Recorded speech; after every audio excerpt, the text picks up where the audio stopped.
Hello everyone, this is Bodong Chen. I am an assistant professor in learning technologies from CHD. I am terribly excited about this course on social network analysis in education. I'm offering this spring, and this is the first time I'm offering this course, and I guess it's also the first course of this kind offered in the College of Education and Human Development. So I'm truly excited, and thank you so much for signing up, and I look forward to getting to know every one of you in this course, and look forward to working with you and explore this very exciting area of research and practice in education. So in this video, as the very first video for this course, I want to help you understand how this course will run and some kind of background information that that's behind the design of this course, and to help you understand how you're going to participate in this course and how we're going to learn together about this topic in this course. So without further ado, I want to start by talking a little bit about my understanding of social network analysis, and actually I started learning about it maybe around 9 years ago, when I was a master's student at Peking University in Beijing. And there was a collaborative course offering, I think, between Peking University, my university, and another university in the Netherlands. And it's kind of a distance learning experience, and I signed up for the course, and I followed through with a cohort of students from my university and another cohort from the Netherlands, and so I learned a bunch of basic concepts about it. But at that time, I found myself a bit struggling on that course, because I didn't know how I'm going to use it for my own work.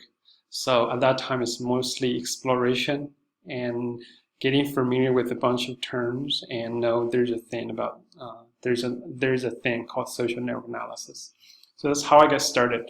And then it's until I think when maybe 3 years later, when I was actually doing my doctoral work at the University of Toronto, when I realized there's so many researchers who I respect immensely are using social network analysis in their research on learning sciences, and they use it, for example, to analyze collaborative learning in computer systems, and they use it to analyze open scholarly communication on Twitter or on other kind of social media platforms. So that's when I kind of start to think, oh, I might be able to use social network analysis in my own research. So I started to take all kinds of online courses. Some of them are called MOOCs, Massive Open Online Courses, and start to play with a bunch of tools which you will get a chance to play with in this course. And so I kind of self-taught myself in the journey of doing my doctoral research, and gradually learned a bunch of different things about social network analysis. And for now, I'm still using it for my research. I treat it as a major toolkit, or a set of tools that I can apply in all kinds of research I'm doing. And in the same time, I'm also developing technological tools that can be used or applied in teaching and learning. For example, I designed a tool for students to reflect on their social participation in online courses, so that they can become aware of their social networks when it's forming and when it's evolving, and also mindfully participate using that piece of information provided by social network analysis. So it's more practical, but I think it's more directly tied to practice and directly tied to learning when it's happening. So that's another piece of power, I think, for social network analysis. It's not only useful for researchers, but also has potential of making real-world impact if you implement some kind of tool based on it very well. So that's the second thing I'm doing. And the third thing I'm doing with social network analysis is to think about ways to tie social interactions, conceptual engagement, and also the temporal development of learning together using a combination of different analytical techniques, including social network analysis, so that we can understand learning better, so we can trace learning better when it's happening, and also to develop tools that can be useful for learning and teaching. So I'm terribly excited about this area because it's fast evolving, and there's a lot of potential there, and a lot of, especially because learning is happening in digital environment increasingly. And there's a lot of new innovations coming in around learning and teaching, no matter it's in schools or in online settings or in organizational settings. So there's a lot of potential to use social network analysis to research phenomenon, or to actually make real-world change or real-world impact using social network analysis, so using techniques or tools based on it. So I'm really excited about this course, and really excited about learning more about it with you in this course. So that's why a bit maybe I cannot. It's hard to stop when I start talking about it. And so for the next part of the video, I'm going to chat a bit about some logistics of this course. First of all, what you see right now, the web page, is a major course website we're going to use. And I suggest you bookmark the link to this website. And it's called bookdown.org/chan/SNAEd.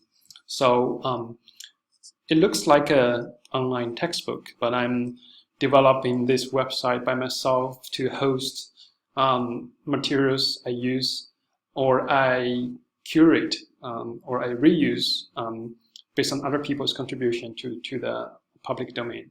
So this is a go-to space for you to find out weekly materials.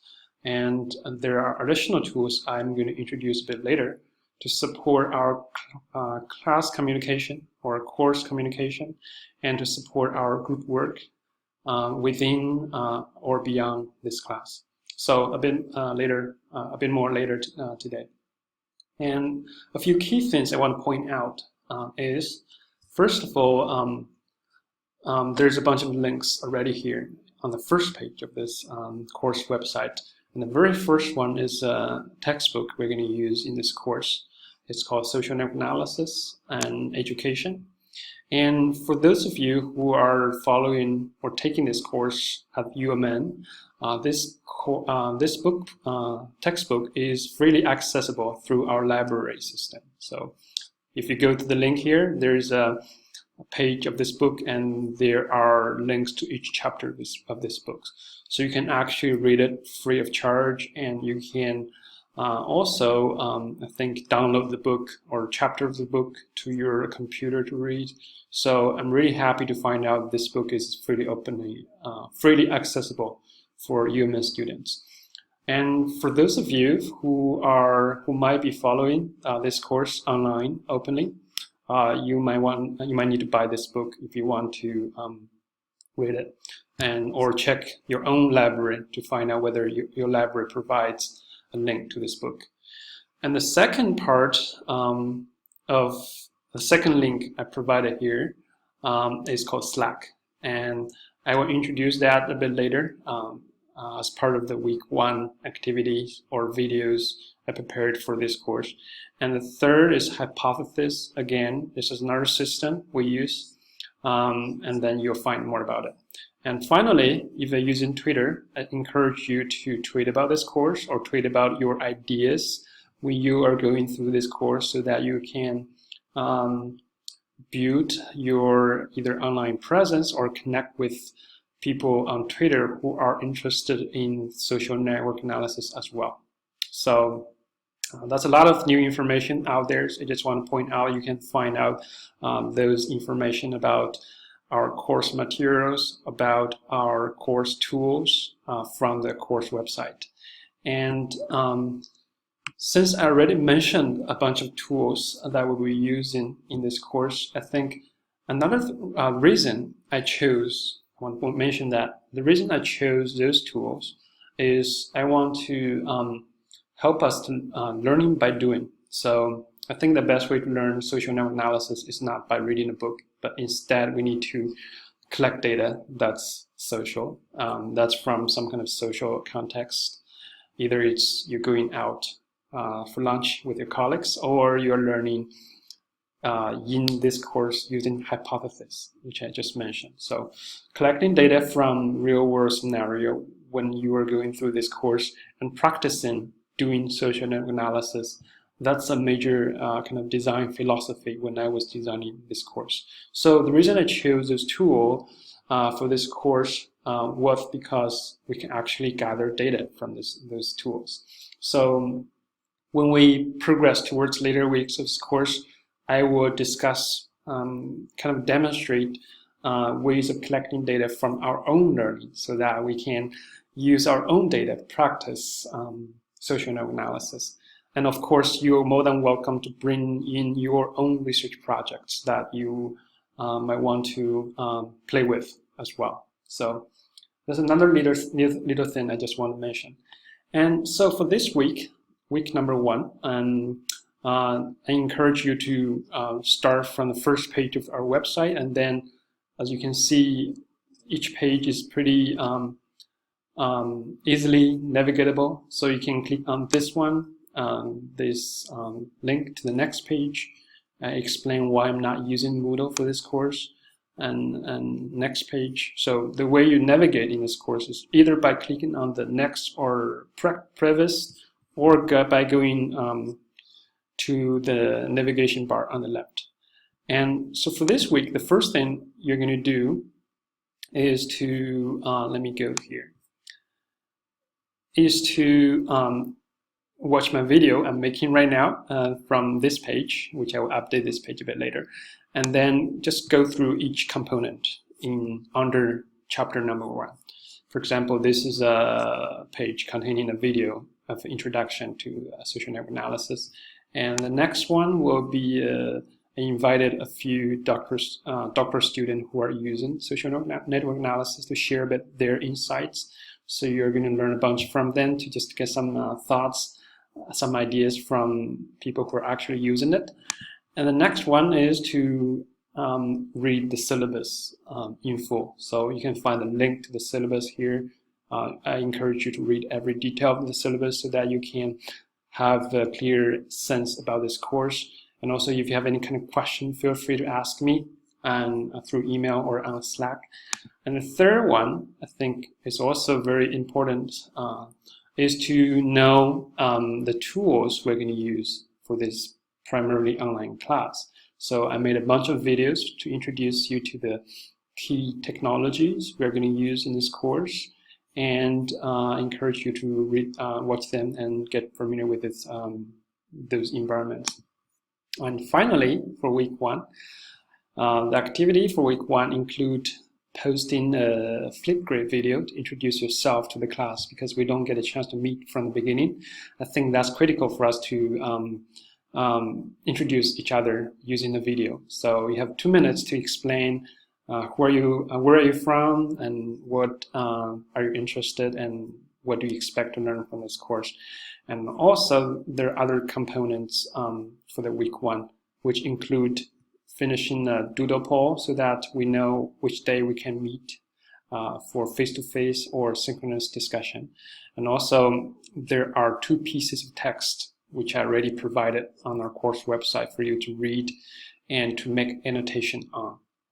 So that's a very quick overview of the course and also of the week 1 of this course. So I'm going to pause there, and again, I designed this course to be social because it's social network analysis. So you will be not expecting me to lecture a lot, but I'm putting together a bunch of resources to engage everybody in thinking about social network analysis, and more importantly, to co-learn or to collaboratively learn about social network analysis.